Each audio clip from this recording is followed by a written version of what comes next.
This week has been filled with major headlines in the U.S. and around the world. One America's Rachel Acenas takes us through the top stories in our Week in Review. The week begins with the Democratic National Convention.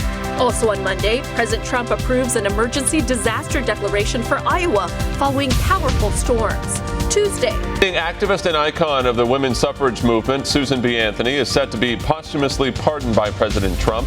The president is expected to issue that pardon soon, and today's day is significant since it marks 100 years since the ratification of the 19th Amendment. Plus, President Trump visits the border city of Yuma, Arizona.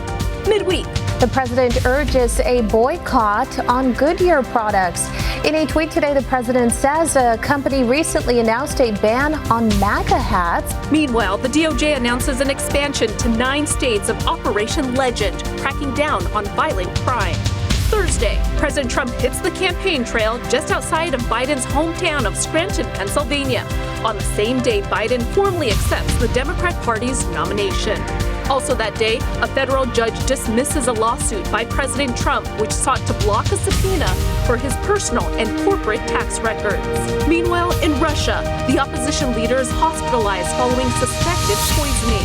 Plus, Bannon indicted. Steve Bannon emerging right there, the former advisor to President Trump, after pleading not guilty in the federal court in Manhattan in connection to an alleged online fundraising scheme.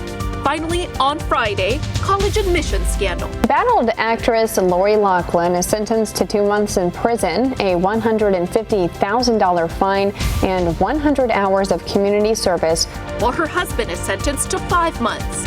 And the notorious Golden State Killer is sentenced. And I'm really sorry to everyone I've hurt. To 11 terms of life in prison without parole. Plus, the Postmaster General testifies before the Senate, and President Trump holds a private service at the White House to honor the life of his brother, Robert. And finally, the GOP gears up for the Republican National Convention, which kicks off on Monday.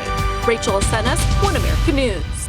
Want to see more videos like this? Click on the link below and subscribe to One America News on YouTube. And call your cable provider and kindly demand that One America News is added to your lineup. Call and subscribe today.